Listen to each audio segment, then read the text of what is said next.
இந்த எபிசோட் ஸ்டார்ட்டிங்லேயே சிவா, வெற்றி, அதுக்கப்புறம் வந்து நம்ம பாண்டி 3 பேருமே வந்து ஒரு ரூமை கிளீன் பண்ணிட்டே வந்து அவங்க எவ்வளோ சம்பாரிச்சிருக்காங்க அப்படின்னு சொல்லிட்டு வெற்றி வந்து அமௌண்ட்லாம் வந்து எண்ணிட்டு இருக்காரு. அப்போ வெற்றி அமௌண்ட்லாம் எண்ணிட்டு அதுலேருந்து ஒரு ஷேரை எடுத்து சிவாவுக்கு கொடுத்தோன்னா சிவா செம்ம ஹாப்பி ஆயிடுறான். பேலன்ஸ் 2 பேருக்கும் வந்து அதாவது வெற்றிக்கும் பாண்டிக்கும் கொடுக்க வேண்டிய ஷேரை வந்து என்ன பண்ணிடுறான்னா அவன் வேணி அக்கா இருக்காங்க இல்லையா அவனுக்கு வந்து போட்டு விட்டுறான்.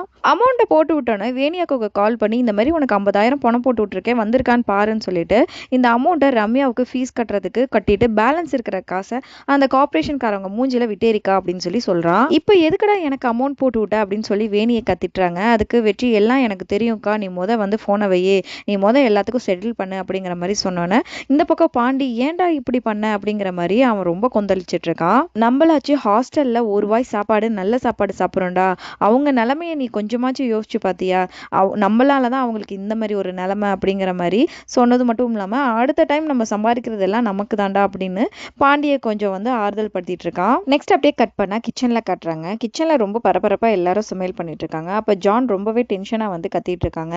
சமையெல்லாம் சீக்கிரம் முடிச்சு விடுங்க, இப்ப கெஸ்ட் எல்லாருமே ரொம்ப ஏர்லியரா வந்துட்டாங்க அப்படிங்கிற மாதிரி. அதுக்கு ஐசு என்ன சொல்றானா, சொன்ன டைமோட கெஸ்ட் எல்லாம் வந்து ஏர்லியரா வந்துட்டாங்க அப்படிங்கிற மாதிரி பதில் சொல்றா. அதுக்கு விக்கி என்ன சொல்றானா, இது ஃபங்க்ஷன் டைம், ஸோ அதனால வந்து கெஸ்ட் எல்லாம் ஏர்லியரா வருவாங்கன்னு எனக்கு முன்னாடியே தெரியும், அதனால ஸ்டார்டர்ஸ்லாம் வந்து நான் ரெடி பண்ணி வச்சுட்டேன், அதை வச்சு எப்படியாவது அட்ஜஸ்ட் பண்ணிக்கலாம் அப்படிங்கிற மாதிரி வந்து விக்கி சொல்றான். அது மட்டும் இல்லாம விக்கி வந்து என்ன சொல்றான்னா, எல்லாராலையும் சூசெஃப் ஆக முடியாது, திறமை இருக்கிறவன் தான் வந்து சூசெஃப் ஆக முடியும் அப்படின்னு சொல்லிட்டு ஐஸ்வர்யா வேணுங்கனே குத்தி கட்டுற மாதிரி சொல்லிட்டு இருக்கான். இதை கேட்டுட்டு ஜானும் என்ன பண்றான்னா நெடுமாறன் போயிட்டு பயந்துகிட்டே வந்து சொல்றான், இந்த மாதிரி வந்து ஐஸ்வர்யா வந்து சூசெஃபா இருக்கிறதுக்கு தகுதி இல்லை அப்படிங்கிற மாதிரி. ஸோ சொன்னோடனே நெடுமாறன் டக்குன்னு கிச்சனுக்கு எந்திரிச்சு வந்து இந்த மாதிரி யாரெல்லாம் வந்து ஐஸ்வர்யா வந்து சூசெஃபா இருக்கிறதுக்கு தகுதி இல்லை அப்படின்னு நினைக்கிறீங்க அப்படின்னு சொல்லி கை தூக்குங்கன்னு உடனே வந்து நம்ம விக்கி தான் வந்து கை தூக்குறான். யாரெல்லாம் உங்களுக்கு தகுதி இருக்கு அப்படின்னு நினைக்கிறீங்களோ நீங்க கை தூக்குங்கன்னு சொன்னா அதுக்கும் விக்கி தான் வந்து கை தூக்குறான். உடனே நெடுமாறன் என்ன சொல்றானா, இந்த விஷயத்த இன்ட்ரெஸ்டா பண்ணலாம் அப்படின்னு சொல்லிட்டு குக் ஆஃப் அப்படின்னு சொல்லிட்டு நெக்ஸ்ட் வீக் ஒரு காம்படிஷன் வைக்கலாம், அதாவது 2 செஃப்க்கு வந்து காம்படிஷன் வச்சு யார் வின் பண்றாங்களோ அவங்க தான் நெக்ஸ்ட் இந்த கிச்சனோட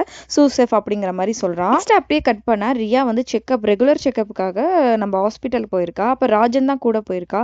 ஸோ ரொம்ப கேர் பண்ணி ராஜன் வந்து ரியாவை பாத்துக்கிறான். அது மட்டும் இல்லாம எந்தெந்த டைம்ல எந்த மாதிரி எல்லாம் ஃபுட் எடுத்துக்கணும்னு கொஞ்சம் சொல்லுங்க அப்படிங்கிறான். அது மட்டும் இல்லாமல் ட்ரை ஃப்ரூட்ஸ் எல்லாம் கொடுக்கணும் அப்படின்னா எப்படி கொடுக்கணும் அப்படிங்கிற மாதிரிலாம் கேட்டோன்னா டாக்டர் வந்து ஊற வச்சு நீங்கள் கொடுங்க அப்படிங்கிற மாதிரி சொன்னால், ஐயோ நான் இது நாள் வரையும் ஊற வச்சு நான் கொடுக்கவே இல்லையே, அப்படியே கொடுத்துட்டேன், இதனால ஏதாவது பிரச்சனை ஆகுமா அப்படின்னு சொல்லி ரொம்பவே பதறான். அப்புறம் ராஜன் என்ன சொல்றேன்னா, நான் இந்த மாதிரி யோகா இந்த மாதிரி எக்ஸசைஸ்லாம் பண்ணுறேன், இதை வந்து ரியாவுக்கு நான் வந்து இப்போ சொல்லிக் கொடுக்கலாமா அப்படிங்கிற மாதிரி கேட்டோன்னா டாக்டர் வந்து கொஞ்சம் டென்ஷன் ஆயிடுறாங்க.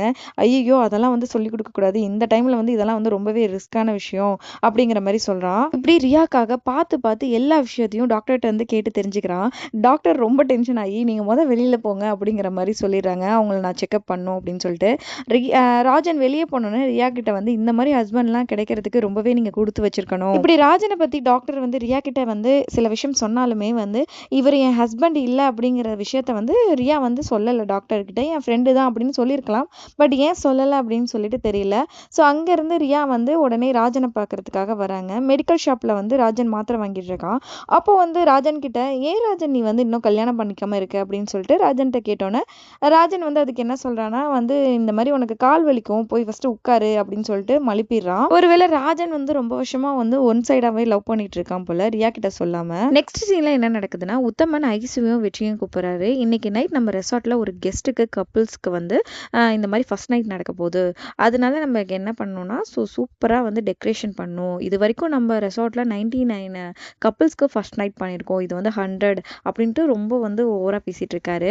கெஸ்ட் மென்ஷன் பண்ண ஃப்ளவர்ஸாக இருக்கட்டும், அதுக்கப்புறம் அவங்க சொன்ன ஃப்ரூட்ஸாக இருக்கணும், கண்டிப்பாக வேணும், அதேமாரி ஃபுட் ஆல்சோ அப்படின்னு சொல்லிட்டு உத்தமன் வந்து ஸ்ட்ரிக்டாக ஆர்டர் போட்டுறாரு. அதையும் வந்து வெற்றி வந்து ரொம்ப ஆவலாக வந்து கேட்டுட்டு இருக்கான். உடனே ஐஷு உத்தமன் போனதுக்கப்புறம் திட்டுறா, அவர் தான் அறிவு கட்டத்தனமாக பேசுறாருன்னா நீயும் அறிவு கட்டத்தனமாக கேட்டுட்டு இருக்க அப்படின்னு சொல்லிட்டு. இதுக்கு வெற்றி என்ன சொல்றான்னா, பிடிக்காத வேலையே பிடிச்சி செய்வோம், இந்த வேலை வேற ரொம்ப எனக்கு பிடிக்கும், அதனால சொல்லவா வேணும் அப்படிங்கிற மாதிரி சிரிக்கிறான்.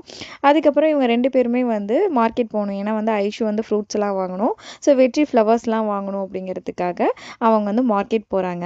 பூ மார்க்கெட் போயிட்டு பூவெல்லாம் வாங்கிட்டு இருக்கான் வெற்றி. வாங்கிட்டு வெளியே வரும்போது 2 பேரும் சண்டை போட்டிருப்பாங்க போல. ஐஷு வந்து எவ்வளோ சொல்லியும் வெற்றி வந்து பூ வாங்கிட்டான் போல.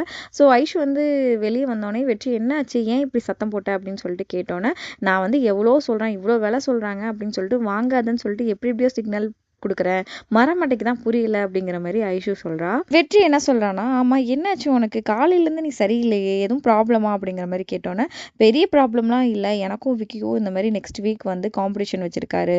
ஸோ இப்படி காம்படிஷனில் ஜெயிக்கிறவங்க தான் வந்து சூசெஃப் அப்படின்னு சொல்லிட்டு நெடுமாறன் சொன்னதா வந்து சொன்னோன்னே, நீலாம் அதெல்லாம் சூப்பராக சமைச்சிடுவ, நீ எப்படி இப்போ சமைக்கிறியோ அதே மாதிரி சமை, நீ தான் ஜெயிப்ப, அவன்லாம் ஒரு ஆளுன்னு சொல்லிட்டு அவனுக்குலாம் நீ பயப்படுறியா அப்படின்னு சொல்லிட்டு ஆறுதல் பண்ணிட்டு இருக்கான். இப்படி 2 பேரும் பேசிட்டு கேபுக்காக வெயிட் பண்ணிட்டு இருக்கும்போது அங்க ரம்யா வரதை பார்த்தோன்னே வெற்றி வந்து ரம்யாவை கூப்பிடுறான், இங்க வா அப்படின்னு சொல்லிட்டு. என்ன காலேஜ் டைம்ல காலேஜ்ல இல்லாம இப்படி வெளியில ஊர் சுத்திட்டு இருக்க, உங்க அம்மா எவ்வளவு கஷ்டப்பட்டு படிக்க வைக்கிறாங்க, நீ இப்படி ஊர் சுத்திட்டு இருக்க அப்படின்னு சொல்லிட்டு திட்டுறான்.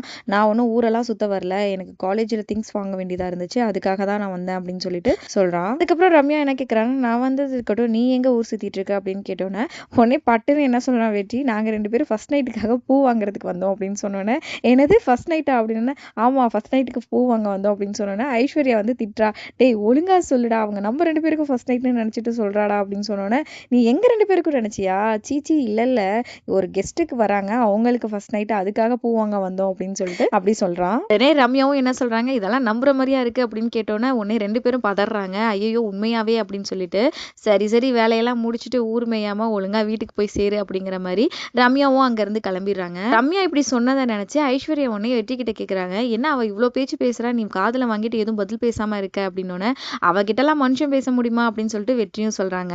அப்படியே கட் பண்ணா அடுத்து வந்து ரெசார்ட்ல காட்டுறாங்க. நம்ம வெற்றி வந்து ரூம் அரேஞ்ச் பண்ணும் இல்லையா, அதுக்கு எல்லா ஃப்ளவர்ஸும் எடுத்து வச்சுட்டு இருக்கான். பார்த்தா கெஸ்ட் சொன்ன எந்த ஒரு ஃப்ளவர்ஸுமே இல்லை, எல்லாமே வந்து எக்ஸ்ட்ரா ஆர்டினரியா இருக்கணும் அப்படின்னு சொல்லி சொன்ன எந்த ஃப்ளவர்ஸுமே இல்லை. எல்லாம் பார்த்தீங்க அப்படின்னா மஞ்சள் கலர் இருக்கிற செவ்வந்தி பூவை தான் வந்து வாங்கிட்டு வந்திருக்கான். அப்பவே தெரியும் அவன் கடைக்காரன் சண்டை போடும் போதே மாத்தி கொடுத்துட்டான் அப்படின்னு சொல்லிட்டு ரொம்ப புலம்பிட்டு இருக்கான். சரி இதையும் வச்சு நம்ம வந்து எப்படியாவது வந்து ரூம் அரேஞ்ச் பண்ணிடலாம் அப்படின்னு சொல்லிட்டு பாண்டியும் வெற்றியும் எப்படியோ ரூமை சூப்பராக வந்து அரேஞ்ச் பண்ணிடுறாங்க. கரெக்டாக வந்து நம்ம ஐஷுவும் அந்த டைமில் வந்து பார்த்தோன்னே ஷாக் ஆயிடுறாங்க, என்னடா இது பணத்துக்கு ரெடி பண்ண வேண்டிய டெக்கரேஷன்லாம் வந்து இங்கே ரெடி பண்ணியிருக்கீங்க, ரொம்ப சூப்பராக இருக்குது அப்படின்னு சொல்லிட்டு கிண்டல் பண்ணிட்டு இருக்கா. ஃபஸ்ட்டு கரெக்டாக அங்கே உத்தமனும் வந்துடுறான். வந்தோடனே வந்து என்ன சொல்கிறான், இந்த மாதிரி எங்கேயோ பக்கத்தில் வந்து சாவு ஊரில் நடக்குது போல, அந்த பூவோட ஸ்மெல்லாம் வருது அப்படின்னு சொல்லிட்டு இருக்கான். உடனே ஒன்றும் சொல்ல மாட்டாங்க, இவங்க 2 பேரும் திருன்னு முழிச்சிட்டு இருக்காங்க. கரெக்டாக கப்புள்ஸும் அங்கேருந்து வந்துடுறாங்க. வந்தோடனே கப்புள்ஸ் 2 பேருமே உள்ளே போயிட்டு இந்த மாதிரி ரூமை பார்த்தோடனே வந்து அந்த ஹஸ்பண்டுக்கு வந்து செம்ம ஷாக்கு.